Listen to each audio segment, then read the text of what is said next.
In the run-up to the 2022 elections, Kenya Editors Guild of the industry, the desk served to fact-check promises by candidates on the campaign trail, as well as pronouncements during the presidential debates. If a visitor landed in Kenya today, they would be mistaken to think that the general elections are around the corner. That's because campaigns have already begun prematurely. This current mood, though quite destructive to development, must challenge the media to begin at this early stage to prepare for the rigors of 2027 election coverage.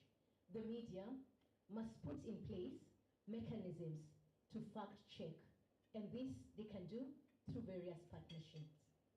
Noting the extremes in funding cuts instituted by development partners and the dwindling nature of the space, we urge media to embrace collaborations with Kenya Editors Guild to achieve this mandate.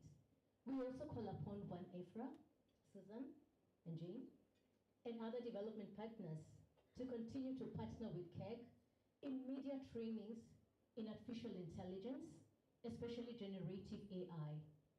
In line with our mandate of promoting professionalism and excellence in journalism, KEG will be designing training programs for its members in AI, and we have our chair of the Innovation Committee who is actively engaged in that.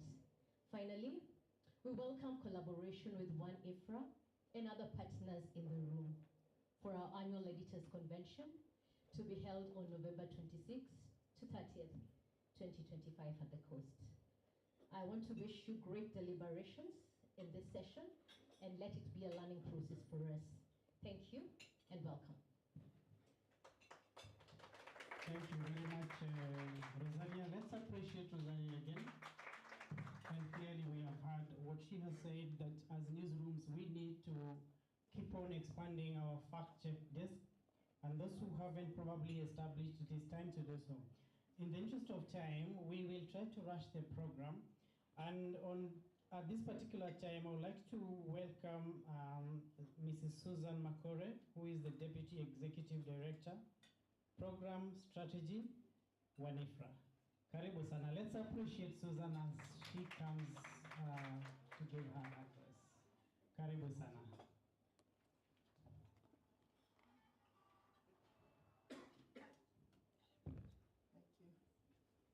Thank you. Thank you. And thank you for the warm welcome.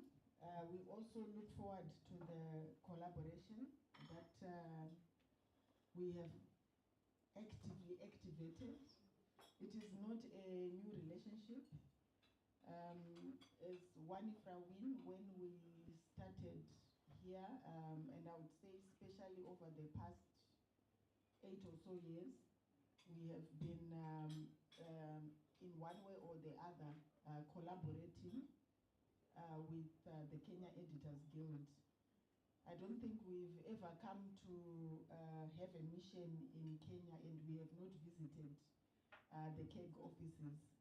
But we felt this year that we want to be also seeing our faces beyond the CEO and the president and other past presidents that have come and gone. I think for us, what is key is World Association of News Publishers, and I've seen a lot of familiar faces in the room, so I know that most of us know One Ephra.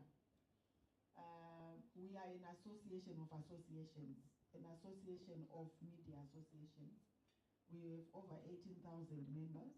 We are operating across 120 countries in the world. We are actively in 20 countries in terms of the Women News Program. And here in Kenya, we have key partnerships with specific media houses. I see them here. I see NMG, I see Francis's Radio Africa Group. I see, next to Francis, I see Media Max, So we collaborate with these media houses, the Standard, Kiss FM. So we also mix the big and the small. These are the ones we specifically sign MOUs to support in terms of capacity building. But we also feel that initiatives or associations such as the Kenya Editors Guild and the Media Council of Kenya provide us with an opportunity to widen our reach. And really for us is to support conversations that enhance the work of journalism, conversations that enhance press freedom, democracy, that enhance gender equality and inclusion. And very excited to hear the work that Catherine is doing. We are also in the same space in terms of supporting the leadership acceleration, especially of women leaders, because we know these women are missing in leadership levels in most of our media houses. They are missing in terms of the numbers that must be there. Obviously, they are there, here and there, but we are aware that the numbers are much less. So part of most of our advocacy work is actually skewed around supporting initiatives on gender equality and inclusion. And when we are also looking at conversations that are important, we know the conversation on media sustainability and how we can enhance operations in our newsrooms, hence the conversation on artificial intelligence. We do the best that we can to partner and support. That's why we are here. We are excited to be part of that conversation. And we really believe that whatever insights that also come out of here, like I said we work across 20 countries. We also are great advocates of best practice sharing. The same way that we have exchanged notes with those media organizations we support, we are also hopeful that you will allow us to share with other countries the good work that you are doing or the insights that will come out of here. And also, you also do allow us once in a while when we feel that you might be interested in sharing, to invite you to be part of our best practice sharing events. I would say that coming up soon, one of the best engagements we have is the Digital Media Africa, which is happening for the second year running here in Nairobi at Aga Khan University from the 16th to the 18th of September. So we also hope you pencil in that event. Go to our One Infra site and please do register. And we are also obviously going to appeal on the sidelines of this to the Kenya Editors Guild to also assist their members to register, because there is a small registration fee. So we also hope that they will assist their members to also register. The same way they have appealed to us to support when they have that event by the sea. We are also appealing to the Cape to make sure they are part and parcel of that event. And before I sit down, we also are concerned about the safety, the security. Yes, we are concerned about the security and safety of journalists. And for us as One Infra Wing, one of the issues that bother us is the issue of sexual harassment in media organizations and newsrooms. So together with our partners, BBC Media Action and City University, we are doing round 2 of the sexual harassment survey that we did in 2020. And we do have the QR code here. So we are appealing that before we leave, each and every one of us will have scanned this and complete it. It won't even take you 5 minutes. And we know that each and every person in this room works within or with the media organization. So we are looking forward to your support. Thank you very much. And with my colleague, Jane Gotia, who is the Deputy Executive Director of One Infra Wing in the corner, Some of you, I'm sure you've never met her. And part of Nancy Agutu, the part that does not work with Francis, works with us within One Ifrawin. She's also here. We thank you most sincerely for affording us this opportunity to interact with you this afternoon. Thank you.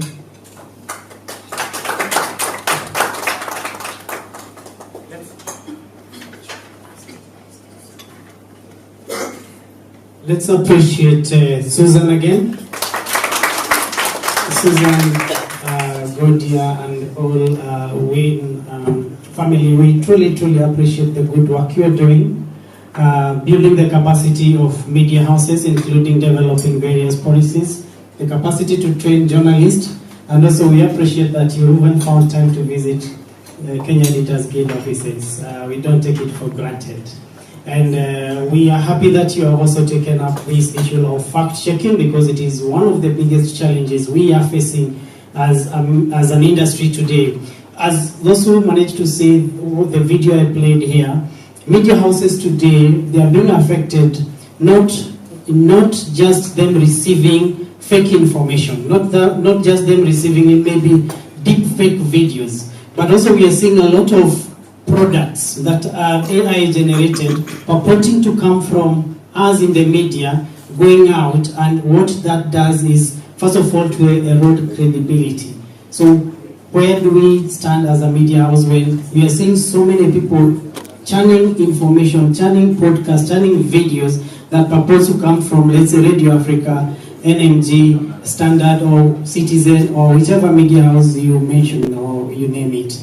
And we appreciate programs that will assist us to navigate that difficult era. And on that note, I would like now to take this opportunity to invite our key guest speaker. She is the founder of Humanly AI, serving African startups and business. She has 5 years leading AI implementation across high-impact industries, built and led 500 plus member teams on complex AI training projects, proven record helping teams grow sustainably with AI at the core. And this is none other than Melody Ohwana. Karibu sana. Let's appreciate Melody as she shares her insights. Karibu sana. Thank you so much for that. Afternoon, everyone. It's a privilege to be here with all of you, the editors, producers, and viewers.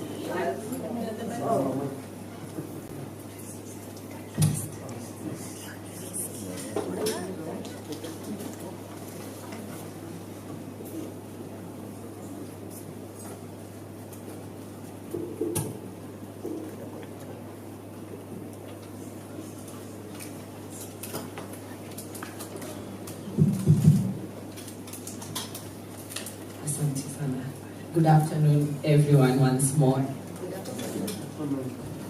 It's a privilege.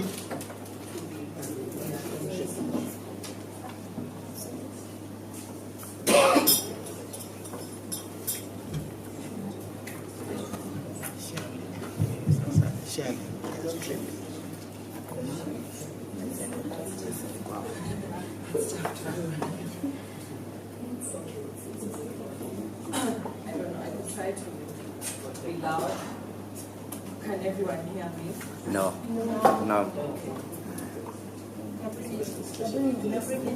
I will fix it. I think this mic, the battery is going down. Yeah. Perhaps you can speak from... No, just...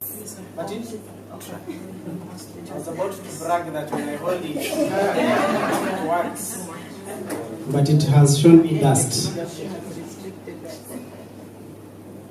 Let's wait for another mic so that her address is very important for us, putting the experience she has on AI. And personally, I would really love to participate in some of your projects and programs.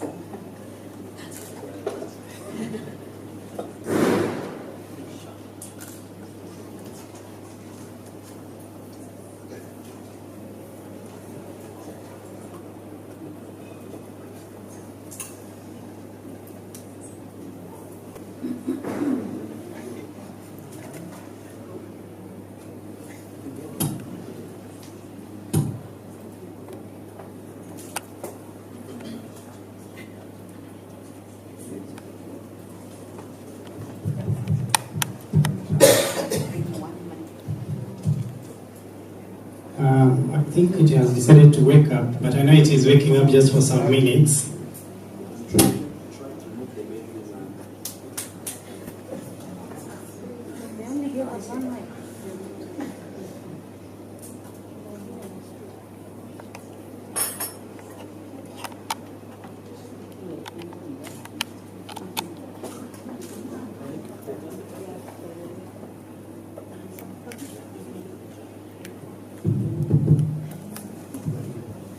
Yeah, now we have new batteries. Thank you very much. Apologies for that. Okay, finally. Good afternoon, everyone, for the last time. It's our privilege to be here with all of you, the editors, producers, and newsroom leaders who are shaping how our nation understands the truth. Thank you to Kenya Editors Guild and WANIFRA for the invitation. And I'm honored, especially because this conversation, fact-checking in the age of AI, sits right at the intersection of everything I care about, that is people, technology, and purpose. As someone working in AI strategy and was trained in psychology, I often find myself asking the question, what will happen to public trust when the line between real and fake becomes blurry? And more importantly, what will happen to journalism when we can no longer trust what we see, hear, or read? Let me start with a real-life example that I believe most of you should be familiar with, that shook the global media landscape in 2024. So in January 2024, voters in New Hampshire, US presidential primary state, received a robocall that sounded exactly like former US President Joe Biden. The voice told them not to participate in the primaries, and the message was calm, presidential, and very fake. The voice was AI generated, designed to suppress voter turnout, and although it was quickly debunked, thousands had already heard it before the truth was able to catch up. And I believe we've also seen local examples closer here home that have been shown to us just here, although not in similar magnitude, but they could have real repercussions. And that's the new battlefield that we're dealing with here in the media houses. A world where perception can be manufactured, voices can be cloned, and synthetic content spreads faster than facts. And let's be honest, the tools that were used to create all these deepfake videos that we're seeing, they are open source, they are free, and they are already circulating here in Kenya, here in Nairobi, as we are able to see from the content here. So we don't have to wait for a Kenyan deepfake to go viral with similar magnitude of what we saw in US in the 2024 elections. The time to act and lead as journalists and media houses is now. Many of us assume that AI disruption is a global north issue, but here in Africa, especially here in Kenya, we are uniquely vulnerable, and here's why. First, trust for us is personal. We trust people more than we trust institutions or platforms. Second, WhatsApp is the #1 news source for many of us, and yet it's the hardest to regulate. Third, media literacy is uneven, and content that looks real is often very quickly perceived to be real. And in high-stake moments, such as elections, protests, health crisis, AI-generated content has the potential to do real damage. So this is not just a tech issue. It's a democracy, public safety, and journalistic integrity issue. So what is generative AI really? Generative AI is basically AI that can create images, text, audio, or video from data that it's been trained on.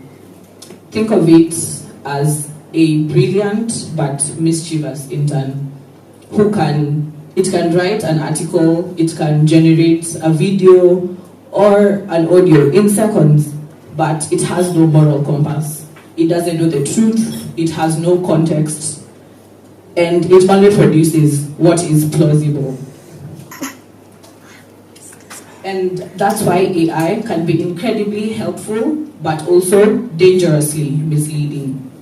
And here's one statistic that should make us all pause. As of early 2025, 15 to 20% of all online content is AI generated. And this figure is projected to double in the next 2 years. This is from the Europol and McKinsey Global AI Outlook 2025, which means that by the end of next year, we will have at least between 30 to 40%, which is almost half of all our online content being AI generated. And this content often looks, sounds, and reads like the real thing, but it's not. And when the truth looks like everything else online, then we all lose. So, what can you as editors do right now? Let me offer 3 human-centered strategies for navigating this moment. First of all, we need to cultivate AI skepticism, not fear. Let's start here. AI is already disrupting every industry, including journalism. So the real power move isn't to panic, it's to engage.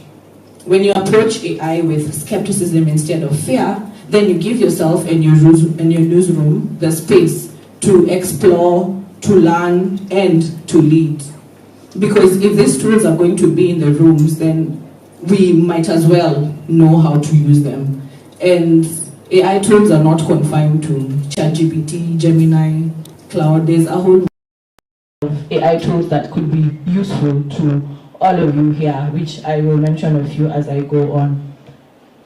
On this point still, so train your teams to be critical of AI-generated content, not afraid of it.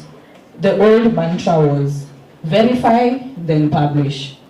But now it's verify again, and then check the metadata. Because we've seen how believable all this data is, you need to go further and further, have more steps in how you're really verifying the data. According to UNESCO, over 85% of journalists globally have reported encountering AI-amplified misinformation in their work. That is according to the UNESCO Journalism and AI Report 2020. So to cultivate this adoption or skepticism in your team, you don't need to be a technologist to lead this change. You just need to be committed to learning and adapting to the trends and how life is moving. Second, you need to use AI as your co-pilot, not your editor. AI is great for sifting through data, transcribing interviews, or drafting fast passes. Let it handle the tedious, repetitive tasks so that you can focus on what matters, but let your editorial instincts drive the story. For example, the Associated Press now uses AI to generate earning reports, which frees up journalists to focus on investigative stories. So AI is here to take off all these boring menial tasks from your plate, but not take away your creativity, your editorial seat, your editorial instincts. So imagine feeding the entire multi-numbered page of the Aegis report into a tool and just asking it, prompting it one question like, find every mention of road construction projects in Siaya over 5 million or 50 million. That's not replacing you, that's giving you a superpower, because that's something you'll be able to do in less than 3/4 of the time you would have taken it in a day-to-day. And some of the tools you can utilize when it comes to this, we have Notebook LM, which you can use to condense your research. You don't need to go through 100 pages of data to understand it. You just feed it the data. It's going to give you exact excerpts of where it's getting the data so that you are able to also fact check. It doesn't hallucinate. We have Perplexity AI, which is pretty much like ChatGPT and Google had a baby. You will put in whatever you need to research on, and it's going to cite actual sources that you will go check and confirm if the data that you have there is real. You also have sites like Google Fact Checker, where you can just quickly put in whatever data you have and you're able to get confirmation on whether the data is valid or not. And those are just a few of the whole wide world of AI tools that we can use. So let's use the tools, but never outsource our ethics. Lastly, we have building cross-newsroom fact-check ecosystems. I heard Rosalia mention that we do have some fact-checking resources when it comes to elections and during that time, which is amazing. Misinformation moves across platforms and borders. So why are we still fact-checking in silos? All the people here, all the powerhouses here could have a Kenyan editors AI watch group where it's a cross-media real-time verification channel for flagging deepfakes or suspicious content. It doesn't have to be necessarily just strictly about politics or during elections, but something that happens on a day-to-day, because this content, we find it daily. There's deepfakes coming across daily. So such kind of a group, just with the people here starting it, and every day you come across something, you share it there, and you're able to fact check, and the information goes across all these other platforms. Use AI tools to fight AI threats. Tools like TruePic can verify whether an image is AI generated. We also have Deepwire, Hive, and Sensity that are flagging deepfake videos. And fact-checking AI is getting better with time, but it still needs human judgment on top of it all. Collaboration is the new speed, and in an age where falsehoods move fast, we must move faster and together. So I want to end with a reminder. AI can write stories, but it can't weigh the human cost of publishing them. It can mimic voices, but it can't replace your editorial judgment. It can generate headlines, but only you can defend the truth. The future of journalism isn't humans versus machines. It's humans, ethical, informed, and intentional, using the best tools available to protect the public good.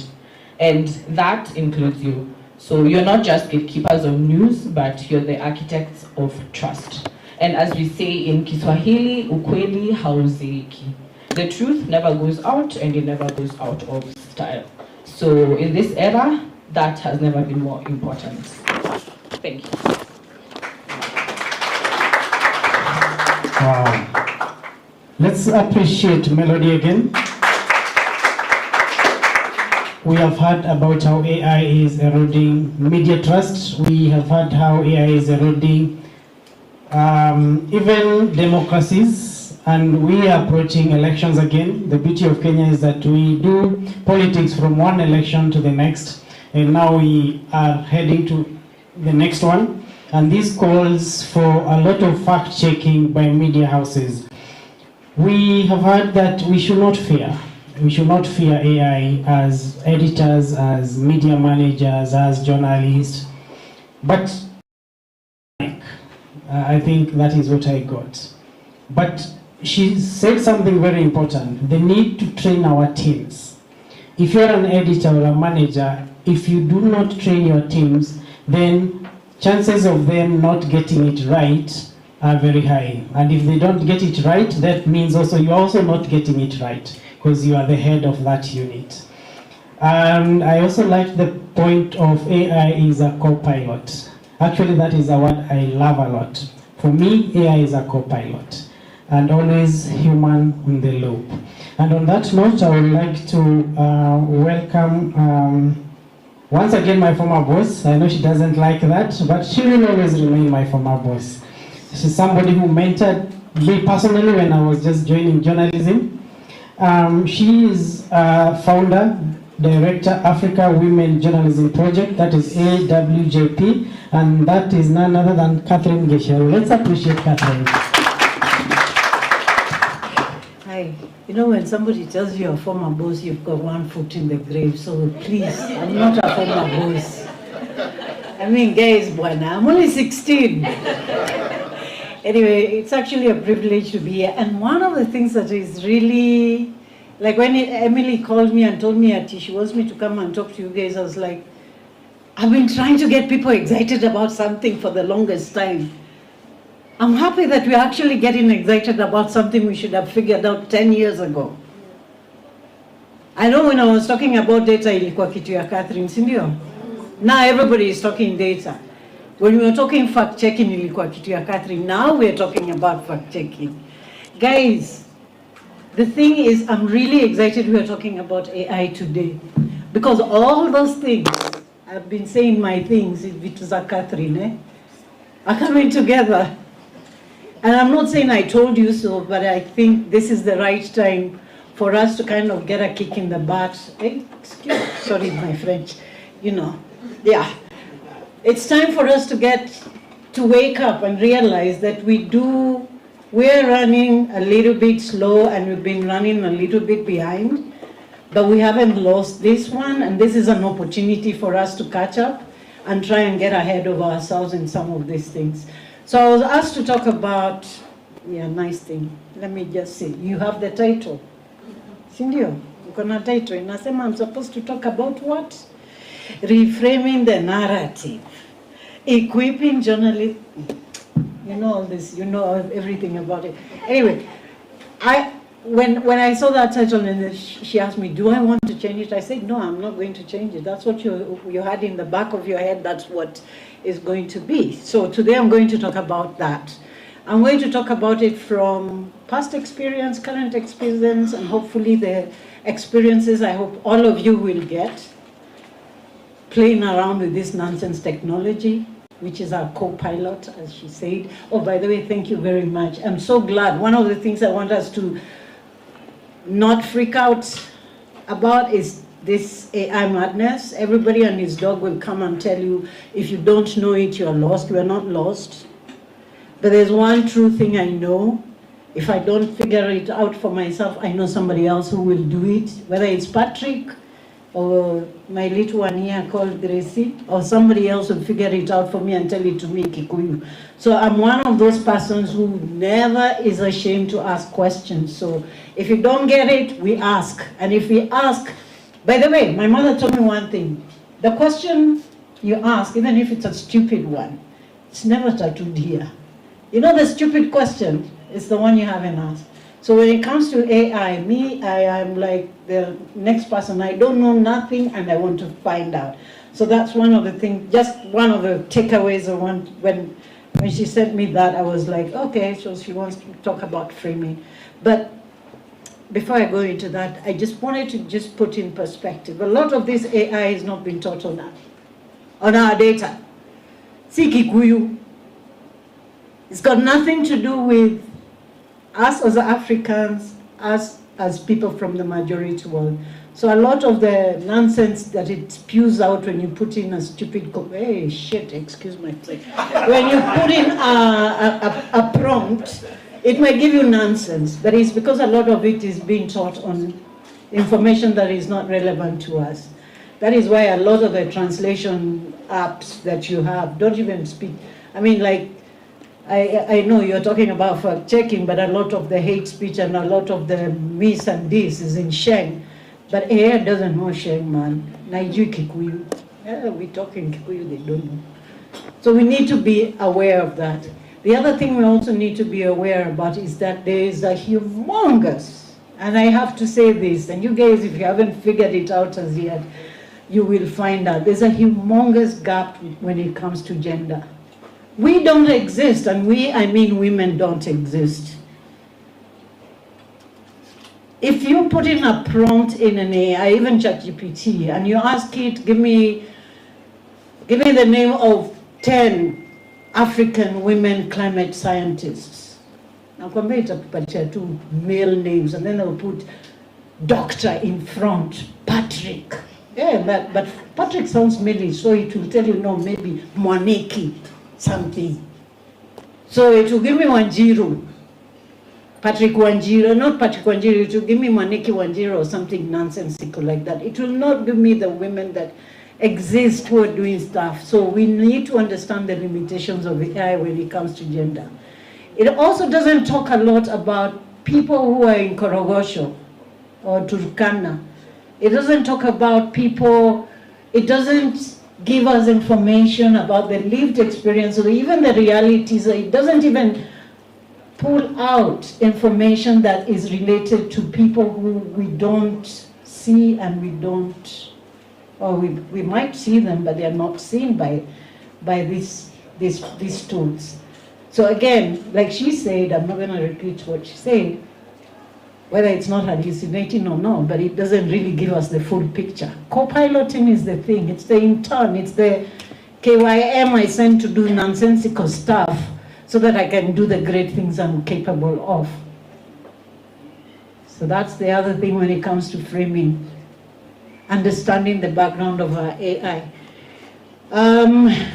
Then we were supposed to talk about data, me and data. We are very good friends, but then it depends on which data, because also I found something interesting. A lot of the data we have, how many of you, hey, let me ask a question. How many of you have analyzed county data? Any county, even if it's Nairobi, because I know most of you are living in Nairobi. How many of you have bothered to go through the county? Okay, wacha niulize. How many of you have bothered to go through the CIDPs? And don't ask me what a CIDP is. Help? Okay. I'm talking to myself. Okay, my dear, what's your name? I'm Nelly Mora. Nelly Mora. You've gone through the CIDP? Yeah. That's because in my previous line of duty, I was involved in... The CIDP is a county integrated development plan. Yes. It's a 5-year plan. Yes. That guides the counties in budgeting and planning, and from it an annual development plan is borrowed. So I have attended, but while working, I was in government relations at one of the counties. Okay, that's nice, because you're in government, then it means you can tell me why is it that gender is never, the data from the countries is never disaggregated by gender. Tunaongea habari ya kukosa maji. Generally. But we know who collects the water, isn't it? So if you're going to put a water pump somewhere, or you're going to put a water project somewhere, shouldn't I really be seeing how many of us are going to benefit or not? Because at the end of the day, it's not Moneki who's going to collect the water, it's you. How come we don't get data that is disaggregated by gender? And when we use these tools, invariably a lot of this data is not disaggregated. And Atupachanga Kijicho, 50%, because they are not talking about us. We only get half the picture. And if you cut that pie again, when you think in terms of how many, I'll go into the different slices you can cut that data into, especially if you are writing stories. If you're going to talk, okay, let's use something like huduma number. Si kila mtu is supposed to be getting a huduma number. Or let's use shashi, shasho, whatever anymore. All of us are supposed to register for universal health, sindio? Because we are all supposed to get universally health insurance, sindio? But looking at the data that is already there, how much of that is disaggregated by gender, by rural, by age, by disability or ability? Very little of that information. But then, when we are singing a song and putting out our stories out there, we are condemning or we are supporting, but we're not showing why. We're not using that data, for example, like 20% of, they say it's working where? How many people actually have benefited from it? And actually, this is a story I should do. So again, I need a newsroom. I should reach out to some of you guys. Because I was just thinking about it when I was coming here. We've been told Shisha Show is working. X number of people have registered. But the reality of that based on vis-a-vis the experiences that we are having or they're having in terms of the registration. So maybe 2 million have registered. What are the experiences of those 2 million when it comes to accessing goods and services promised under Shisha Show? We don't know. Anyhow, it would be another story altogether again. But what I wanted to say is that sometimes even that data in itself is not telling us the full story if it doesn't include us, and us means women and other minorities, people with disabilities. And if we depend on that to tell our stories, we are most likely going to tell an exclusive story, not an inclusive story. I hope I'm making sense to you guys. If we use, it's what I call data apartheid, yeah? Munatumia data just for a certain group and therefore make conclusions based on that certain group that that is the reality when it really isn't. So we should avoid using, we should be cognizant to the reality that sometimes even data is biased. And if we use it on its own without actually challenging it, we might be perpetrating biases that already exist not only in the data, but already are being forced upon us as journalists. We need to be critical. You need to ask yourself questions. And I know I've done this. Anybody who's attended any of my DDJ 101 courses, I've always said, if you're going to ask Grace a question, I mean, you're going to interview Grace, you ask her many questions. It's the same thing with data. You need to interrogate, find out how it was made, who made it, why it was made, who financed it, actually, collection of data, and what questions they asked, and whether those questions were biased or not, so that by the time you use that data in your story, then you're in a better place to say, this is so, however, or there's a certain caveat you can put into your story in your reporting. Number two, data again. Me, I love data because we should have died with it. I'm sorry, it's a bad aside, but I think the other thing is also, I've seen this, and this, please, if you don't want me to have a heart attack, please don't throw numbers at me in your story. All of a sudden, they were pop, 15%, which is equivalent to 7.2, I have done this. I'm like, okay, Sawa, what does that mean? You need to humanize these numbers. When it's happening to people, Shisha Show again, 2 million have registered. Yeah, we can struggle, maybe get the gender breakdown, no problem, or even if we don't. But what does that mean? Of those two who have, if I'm going to do a pro nonsense story, I can say, okay, 2 million and they're able to get X, Y, Z, ABCD, but you know the reality, lived experience, interview people. Numbers are about people, it's not just about now. Charts are beautiful when you can do them with Flourish and all the nuns. The tools that we have at our disposal right now, and if you're not learning how to use them, please do. It's fun, it's great. Charts and numbers without faces or human stories are a waste of time. You're not connecting to me, and that is why a lot of people just kind of, their eyes glaze over when they're looking at the numbers that you have thrown into the story, because they're not telling us the lived experience, what people are feeling, what people are talking about. I mean, let me give you another example. Okay, Sikila mtu huduma, me I love huduma number, because I haven't got it. No, but it's because it's been given us the be-all, end-all, solve our problems, all of us go to heaven situation. But when we talk about the success or otherwise of it, do we talk about the reality of this woman? Because, and you know, our mothers, tumezoea kushika sufuria hot, yeah? Fingerprints, they tend to disappear, so even me. Our fingerprints, when you go and press that thingy, have you gone for, by the way, when you go for the next elections, just find how many of those who are being rejected are people because their fingerprints have disappeared because they do manual labor or something. You could don't a lot, man, this thing disappear. Your fingerprints disappear, you got them right. But it's it will be an interesting aside. But really, we're talking about the Huduma. When we talk about it, so many have registered, whatever. We don't tell the story about this old woman had to walk from one station to the next and eventually wasn't able to register because they couldn't accept, her fingerprint wasn't being accepted That is the story of Udumandama that nobody is going to tell you about, but you have the numbers. Don't give me the data story, give me that experience so that you can show me the gaps.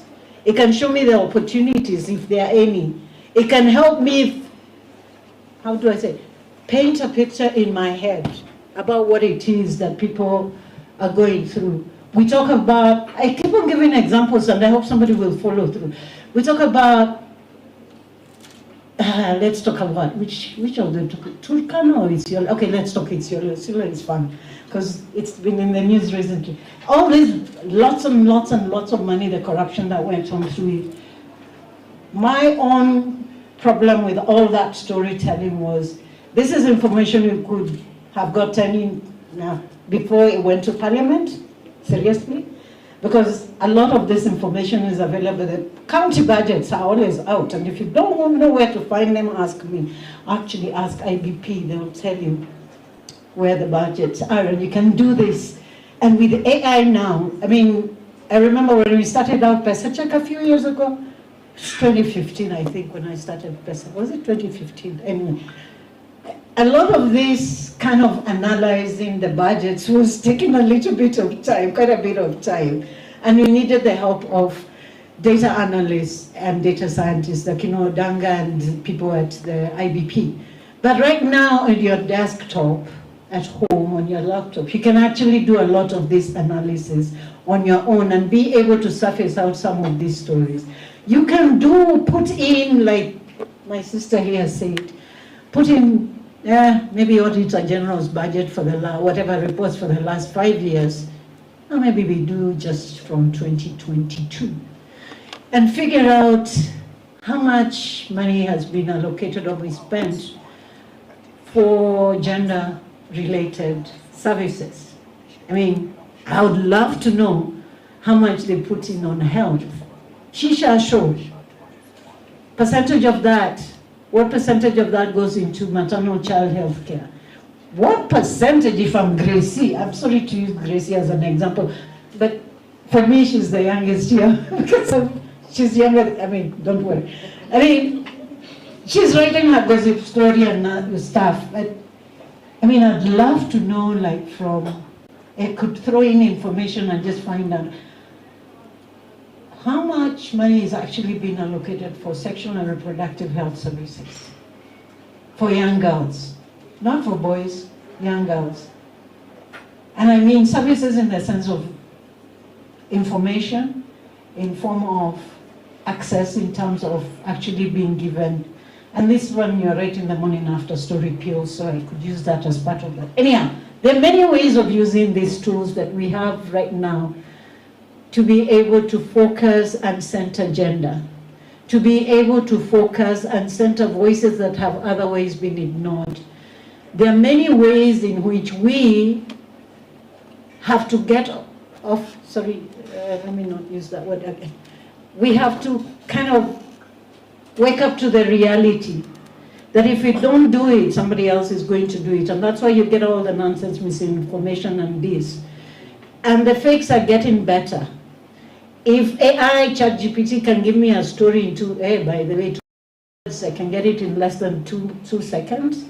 If I need 500 maximum star 500 word story, I can get it in less than 4 seconds. I mean, I can be able to put out stuff on my own, and people are doing that. These examples you saw here are just the tip of the iceberg.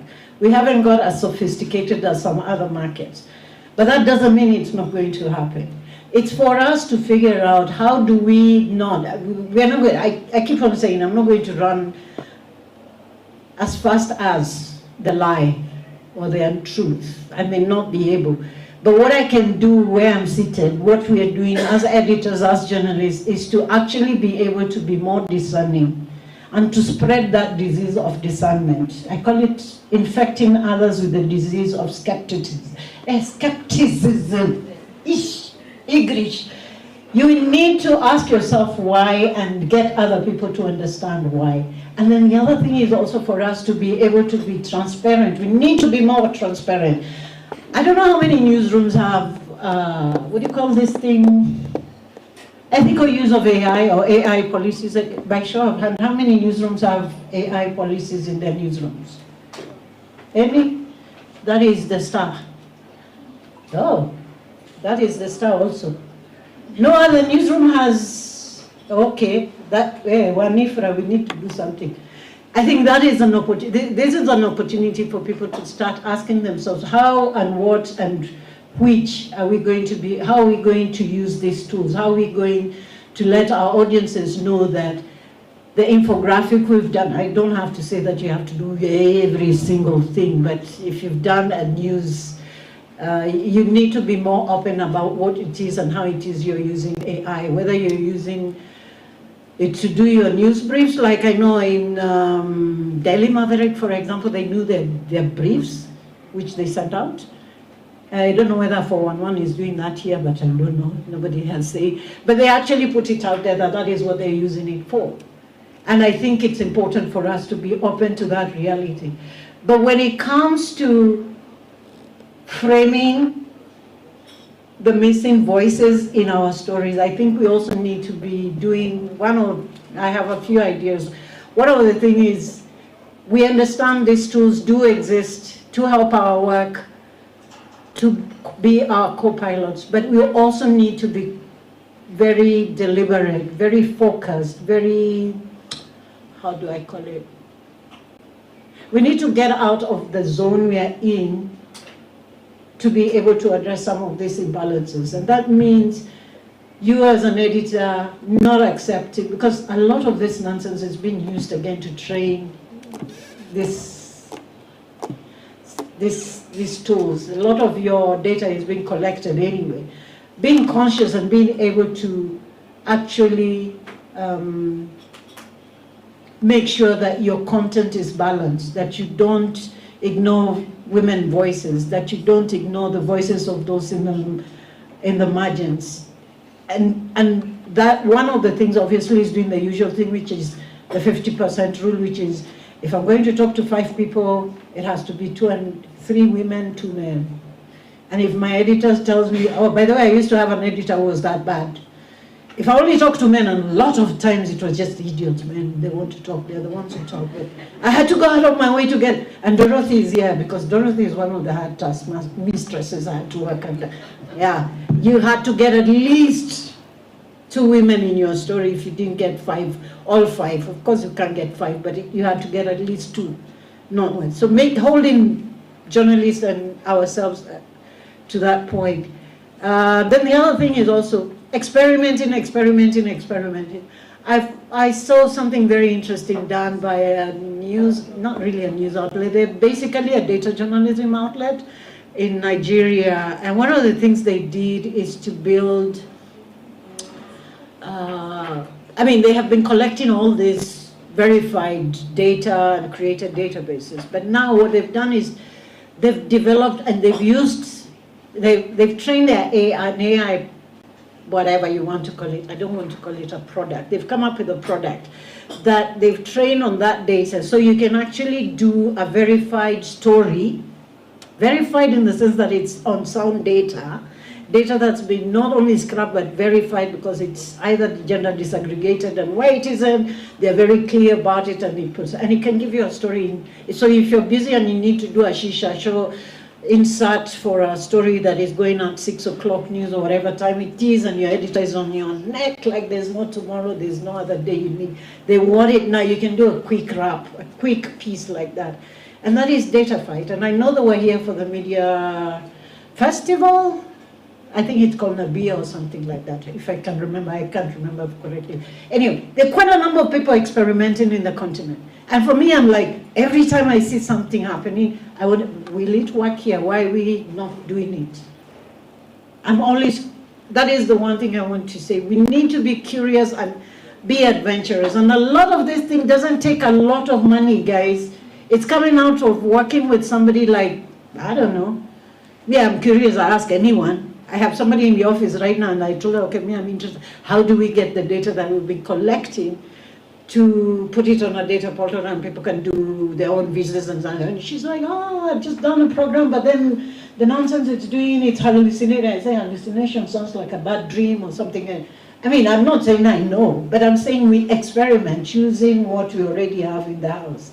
In most of your newsrooms, you have humongous amounts of nonsenses that you can actually start playing around with. Star, for example, has got the data, what do you call this, dodgy doctors nonsense that was suspended for some reason, I don't know. Anyhow, but you've got access to a lot of information that spans several years. You can actually start using that to kind of figure out what kind of queries were being sussed out from that platform. And I know a lot of you have your chatbots and they kind of, is it Kiki? Kiki is the nation, no? Kiki has a bot, is a bot. Kiki is a bot for Nation. When you ask it why my subscription is down or something, anyway.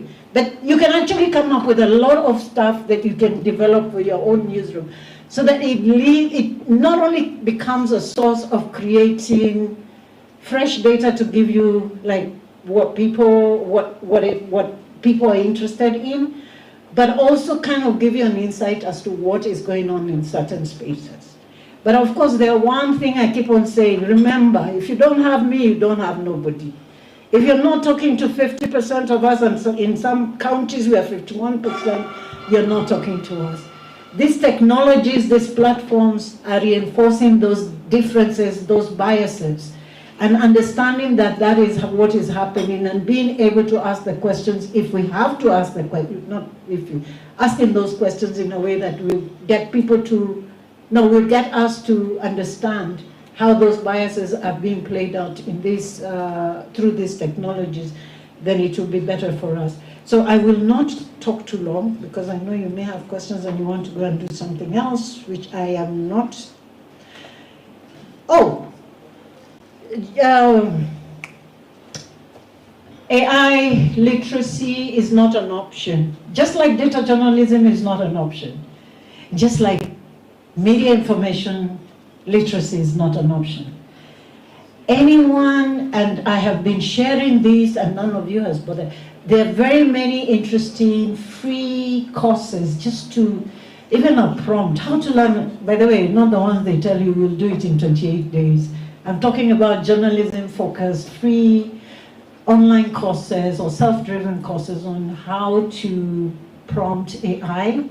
And the caveat I always give is, go for those lessons, a lot of them is Oibo America Toronto, but you need to be also understanding, once you understand that that is where the focus is, being able then to say, this is how I can learn how to use this.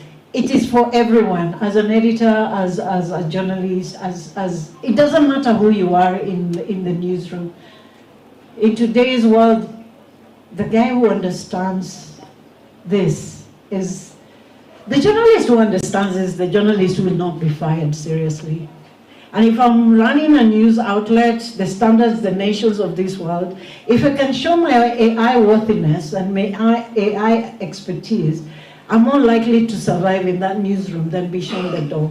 And I think that is, and it's not only keeping the job, it's also being able to work smart, because I can do so much better at creative stuff, thinking nonsense, crazy ideas. But I really, really hate, I mean, this one, me teacher, I will tell you, I hate going through data analysis. I hate it with a passion because I hate math. Not that it's bad. I just, when I see numbers, my eyes glaze over. But I'm also very conscious of the fact that those numbers, I'm the one who can tell, I can paint pictures with words, with those numbers, because the numbers on the beautiful charts are just that. But it is me, and this is why I'm saying we have to let this nonsense, these tools, do the work we hate doing most. Like for me, analysis takes too long, used to take too long when I started out. But now it can take seconds. Getting them to do the things that they can do faster and better, and letting us do the creative stuff, which they'll never be able to do in a month of, it doesn't matter how long it takes, because they're just that. But then the other thing is also being curious enough to try out and fail. Let's fail spectacularly. Let's try and see how we can use these tools in our newsrooms, in our workflows, and let's fail, because from failure we learn. Okay? So curiosity, and I need, please, let's learn, let's train each other, let's talk to each other. I don't know everything, I'm still learning, I'm learning. But I have a crazy idea as to what I could try maybe at the Royal Media, because you have Kikuyu, yeah? A lot of Kikuyu. I'm just thinking of something. So I might reach out to Phil when we try it and it fails. Or it works. And it becomes something that his newsroom can use. Or maybe it can be used by somebody else. So the idea is, there's no craziness when it comes to using these tools. The only thing that is crazy is us not trying. But the most important thing is, don't forget, the bias exists. Let's not perpetuate it by repeating without criticizing or critiquing whatever is coming out of these platforms or these tools are giving us. Having that understanding is important. So data, AI. I hope I've answered your question. Well, responded to the theme of the conversation I was asked to talk on. But if I've wandered all over the place, forgive me. It's my, how do I call it? I tend to get sidetracked on many levels because, yeah, I have madness in my head. Sorry, excuse me. Thank you very much, Catherine. Let's appreciate Catherine again. I think when I was just new in the industry and Catherine used to edit my stories, there are two things she used always to insist. One was data, the other one was fact checking. Those days, and truly, even today, seems that to be still her cup of tea. I think we have heard about gender gap in AI. We have heard about data apartheid. I had not thought of data apartheid. We have heard about biased data, which again is also data apartheid. We have been told to humanize numbers. We have been told to be very transparent. Need for AI policies. I think that is a gap that has been identified, and I think the ball has been thrown to partly to Anifa. But the beautiful thing is that the code of conduct for the practice of journalism, the revised one, the one that was gazetted the other day, for the first time it captures the use of AI in the Kenya media industry, and it talks about editorial oversight, talks about transparency, talks about disclosures, talks about ethical standards, issues of accuracy, issues of do no harm. If you haven't familiarized yourself with that, that is part of the law, because we are governed, the media practice in Kenya is governed under the Code of Conduct for the Practice of Journalism, which is anchored under the Media Council Act. And also there is a bigger document, which is a guide still developed by the Media Council.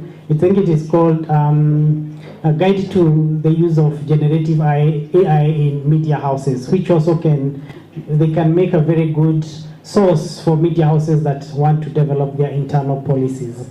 And I like what Catherine says. We need to experiment, and we experiment, we get it wrong, we get it right, we keep on experimenting. And then the need to have AI literacy, which is not an option. Thank you very much, Catherine. Let's appreciate Catherine again. And on that note, I would like to, we are progressing well. We are remaining just with one more session, which will be a panel discussion that will take a very short time. But before we embark on that, let's play just one short video. It will not take more than 2 minutes. It just gives the perspective of what is happening in reality. It is something that it's already on YouTube. Maybe some of you have already seen it or watched it. In the meantime, there are some people who will be part of my panel discussion. I will ask them to start preparing to come as they organize where they will sit.